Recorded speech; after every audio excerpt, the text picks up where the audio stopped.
Now at 5, a Joplin City Council member announces her resignation. Plus, how students in McDonald County are making sure everyone has a hot meal this Thanksgiving. And the Pentagon says Hamas is running its operations out of a hospital filled with civilians. The 4 states' most watched news starts now. Joplin City Council member Kate Spencer announces her resignation from the position. This is KOIM News at 5. I'm Dow Quick. Spencer was elected to a general seat on the council in 2022. Mayor Doug Lawson says Spencer is resigning for family reasons effective immediately. There are still 2 years left on the term for Spencer's general seat. It'll be up for election in April. Because it's only for 2 years, it will not compete with the 2 full general seat terms up for election next year. The superintendent of Pittsburgh Schools announces his retirement. Richard Proffert is stepping down after 34 years in education. During that time, Proffert served as a teacher, coach, building administrator, and superintendent in 5 districts across Kansas. That was before becoming the superintendent of Pittsburgh in 2018. Proffert plans to finish out the school year and officially retire on June 30th. Students at McDonald County, Missouri High School have raised funds to put on a community Thanksgiving dinner. Students are preparing for the dinner that's set to take place on the 22nd of November. The students, under the guidance of their sponsor, contacted local businesses for donations that paid for the food. We spent a full day in Joplin shopping. We bought out, sorry if you shop at the West 7th Street Walmart, we bought out all the turkeys and pretty much all the stuffing and mashed potatoes that they had because, this is going to a good need. And Holt says the students raised close to $5,000 to put on this event. Missouri Southern today inducted some regional media icons into its Hall of Fame. 3 children's programs were inducted today, including KOIM's very own Fun Club. Also inducted was Bar 12 Ranger with Ranger Ed Wilson and the Children's Hour with Norma Champion. So we find it important to honor those who have worked in television, radio, newspaper, those in the broadcast and journalism world, to honor their professionalism and their contributions in the world of TV production and media. Also inducted were Black-owned newspapers, the Joplin Uplift, the Joplin Advance, and the Afro-American Leader, as well as John Hoffman, the general manager at KSNF. Let's check in with Chief Meteorologist Doug Heddy for a first look at the weather. Well, it turned out to be another great day for us today. Temperatures have been fantastic. Most of us went upper 60s to right about 70 degrees. Of course, the sun is setting, so our temperatures are dropping off pretty quickly at this point in time, but still 62s, Joplin and Pittsburgh, and we are on the dry side. Temperatures right now anywhere from low to mid 60s, a little bit warmer once you get into our western counties. A little breezy for us today. Southerly winds at about 10 to 15. These will back down as that sun sets, and we have pretty much clear skies, and that is what I expect as we go through the evening hours. We'll slide back through the 50s into the 40s once again. We do have some changes down the road. We're going to be looking at that here in just a bit. With Israeli troops surrounding Gaza's largest hospital, Palestinian authorities are proposing a supervised evacuation of the complex where many civilians are sheltering. The Pentagon says intelligence declassified today indicates Hamas is running a command and control operation from the hospital. Skylar Henry reports from Washington. Israel's military released new footage showing soldiers on the ground in Gaza as they continue their campaign to crush Hamas. The IDF says it's now in control of the Hamas parliament and other key government buildings. Hamas released footage of its own, showing one of its fighters firing a bazooka. As the conflict rages into a 6th week, the humanitarian crisis continues to grow.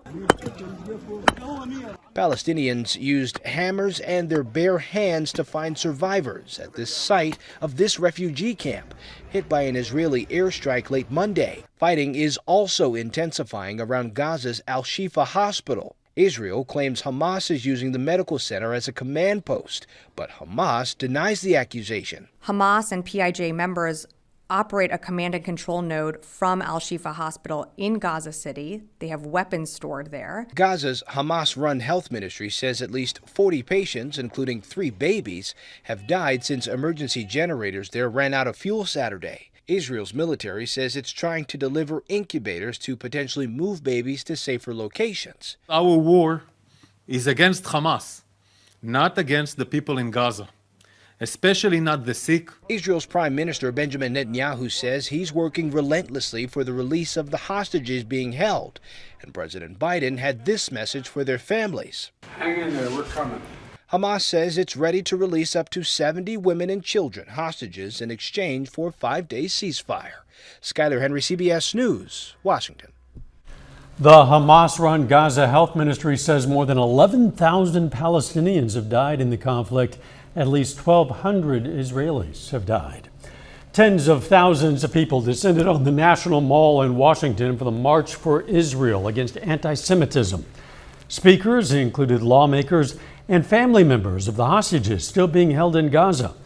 Organizers say they want to show the world that Jewish communities should be able to live without terrorism and fear of hate. Still ahead, protecting our kids. Flu season is here, and many children are not getting the recommended treatment.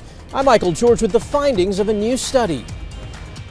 And what another new study reveals about the COVID vaccine among young people who've already had the virus. Those stories next in Health Watch.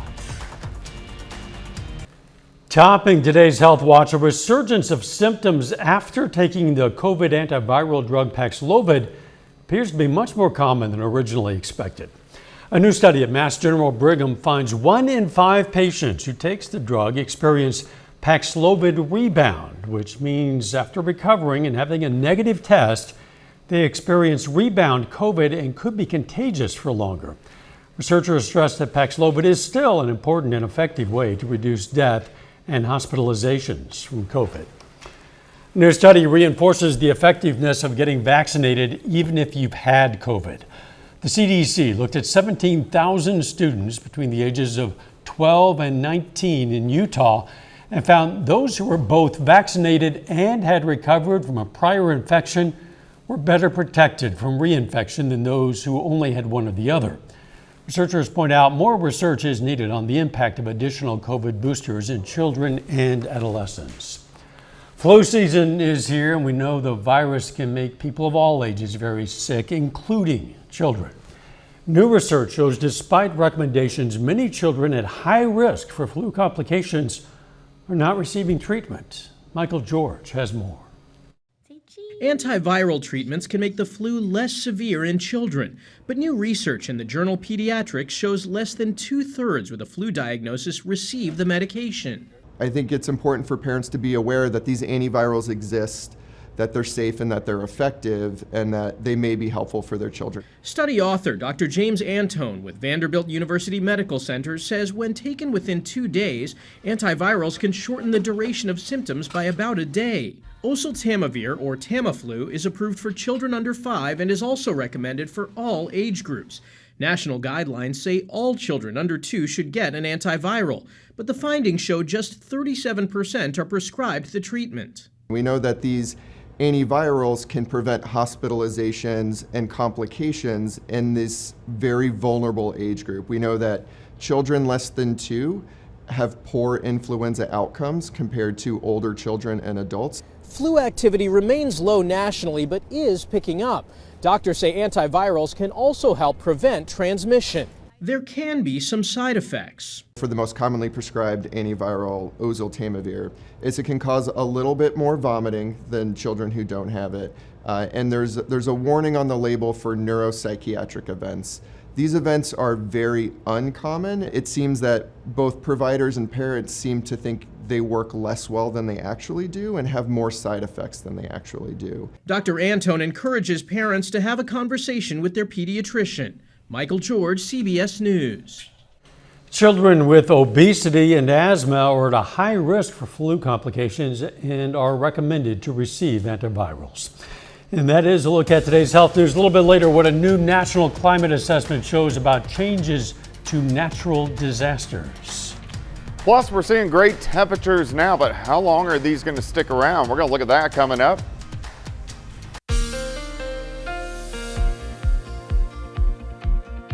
Well, it turned out to be another great day for us today. Temperatures near 70 degrees, quite a bit of sunshine across the region, so really no complaints outside, and it still looks good right now. Nice shot. Indigo Sky Casino and Resort. Of course, Indigo is just outside of Seneca, Missouri. All right, let's look back at the month so far. Majority of our days have been above average. In fact, we've only had one day that we were below average, and then pretty much everything else is at or above, and we're going to continue to see this over the next couple days, and then we'll start to see a few changes outside. All right, 65 in Fort Scott. We had 66 Neodesha, 67 in Bonita. Neosho is sitting at 63 degrees. We can look at 7th and Rangeline. Nice shot of the sun setting. Sitting at 62, visibilities are good at about 10 miles, southerly winds at about 5 to 15. A little breezy for us, especially earlier today, but these are backing down a little bit now that the sun is setting. We'll see these kind of staying on the light side tonight and then start to pick up again for us tomorrow. It's not going to be windy tomorrow, but very similar to today, but our wind gust will really start to pick up as we go into Thursday, which is going to be ahead of our next little storm system that will start to affect us. All right, let's plan your evening. If you are going to be outside or running around, we're going to drop back through the 50s into the 40s pretty quickly, but we're going to have clear skies across the region. And that's what we have right now. Clear skies out there, a little band of clouds just to our west. Not a big deal. Storm system kind of rotating across southeastern parts of the U.S., but we have storm systems building out across the Pacific Northwest, and this is going to be the beginnings of our pattern really starting to pick up again as we head into the weekend and also next week. Let me walk you through time tonight. Low to mid 40s, overnight lows, very similar to what we've had over the past couple days. By noon, we're sitting mid to upper 60s, and then during the afternoon, I think most of us near 70 again, about 71 in Parsons, 69 in Miami, about 68 in Carthage. Tomorrow night, still pretty much clear skies, but as we go into Thursday, we start to get some clouds increasing. So we'll have sunshine during the morning, but once we get into the afternoon, we're going to have mostly cloudy skies. As we go into Thursday night, into Friday morning, a weak little front drops toward us. We may see a couple sprinkles, maybe a random shower. Most of you will end up staying dry as this passes through on Friday morning. All right, your day planner for your Wednesday, 44 to start, 67 by noon, 69 by 4.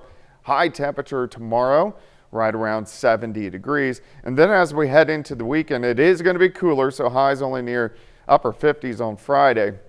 The weekend overall looks good. Saturday looks great. High temps into lower 60s, mid 60s by Sunday. But then that next storm system starts to roll in. We're going to be talking more about that tonight at 6. 70 tomorrow, 70 Thursday, a high of only 59 on Friday. 61 Saturday, 64 on Sunday. Rain increasing and turning much cooler again as we head into early next week. So if you like the warmer temperatures, make sure you enjoy them. Get outside over the next couple days because it's going to turn quite a bit cooler. It certainly looks that way, and we could use some rain. I know it's not great chances, but we could get some in the next week. Yeah, we definitely need it. Thanks, Doug. A new assessment from climate scientists and several federal agencies finds the effects of human-caused climate change in the U.S. are, quote, far-reaching and worsening. According to the report, we're experiencing warming temperatures and longer-lasting heat waves. Flooding, hurricanes, drought, and wildfires are also becoming more frequent and severe. The U.S. is now experiencing a $1 billion weather disaster, an average of every 3 weeks. That's compared to one every 4 months in the 1980s. This assessment shows us in clear scientific terms that climate change is impacting all regions, all sectors of the United States, not just some, all. Above all, it shows us that climate action offers an opportunity for the nation to come together and do some really big things. President Biden announced $6 billion in new investments to fight climate change. Coming up, how the latest inflation report could be good news for borrowers. Topping today's Consumer Watch, a new report shows inflation is easing, and that could be good news for borrowers struggling with high interest rates. Christian Benavides explains. It's getting cheaper to fill up as prices continue to drop. According to AAA, the national average for a gallon of regular unleaded has dropped 25 cents in just the past month. Good news for commuters like Yanni Pfeifenberger. I get gas like twice a week, so yeah, it affects me quite a bit. Lower gas and energy prices helped push down overall inflation in October to 3.2%. Better than the 3.7% year-over-year increase in September, and a big drop from last year's high of 9.1%. I think there is real relief coming to American households when it comes to prices of goods and of services. Some of that relief is at the grocery store, where prices are up just 2.1%, close to historically normal levels. The October report does show rent up about 7%, but CBS News business analyst Jill Schlesinger says it appears that could be improving. Some of the more up-to-date measures of rent and of housing show a much bigger slowdown in those prices than we are seeing in this report. Policymakers want to see inflation drop to just 2%, and experts say that could take some time. The Federal Reserve has been raising rates to slow the economy. While I believe that the Fed is done raising rates, they are going to leave these interest rates a little bit longer than probably most people would like to hear. It's not clear how long that will be, but some analysts forecast the Fed could start bringing them down in the spring. Christian Benavides, CBS News, Pompano Beach, Florida. Now, despite improving prices in many categories, the price of insurance continues to go up. The latest inflation report shows car insurance has jumped more than 19% year over year. Since United Auto Workers' new contract agreements with the big three U.S. automakers, 3 foreign car brands, Honda, Toyota, and Hyundai, have voluntarily raised factory worker pay. Labor experts believe the move is to head off the UAW strategy to organize U.S.-based plants from foreign automakers and Tesla. This comes as Stellantis has offered a buyout to more than 6,000 non-union salaried workers. There are some pre-holiday signs of a weakening labor market. Usually businesses this time of year start hiring extra workers to stock shelves and help with orders and deliveries. But this year, the job services firm Challenger Gray and Christmas says the number of seasonal positions publicly advertised this fall fell to the lowest level in a decade. The head of the Transportation Security Administration says this holiday season is expected to be the busiest ever. Starting Friday, the TSA expects to screen 30 million passengers. Sunday, November 26, will likely be the busiest day, with nearly 3 million passengers expected to go through airport security checkpoints. A final check of the forecast next.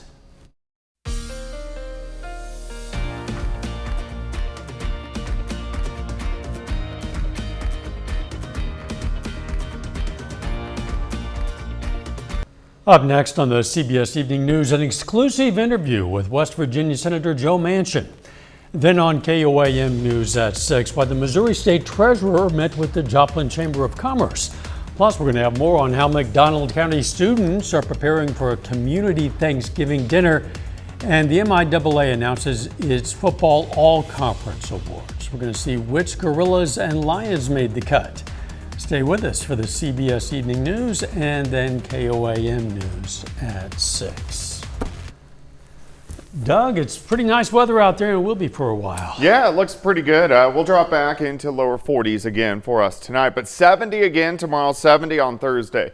So very similar to what we've had over the past couple days. We do cool down on Friday, but most of the weekend is looking pretty good. The rain chance is really increasing. Early next week, we're going to talk more about that tonight at 6. All right, we'll see you then. Thanks for joining us. CBS Evening News is next. And of course, we're going to be right back here for KOAM News at 6. See you then. Let's make it a great evening.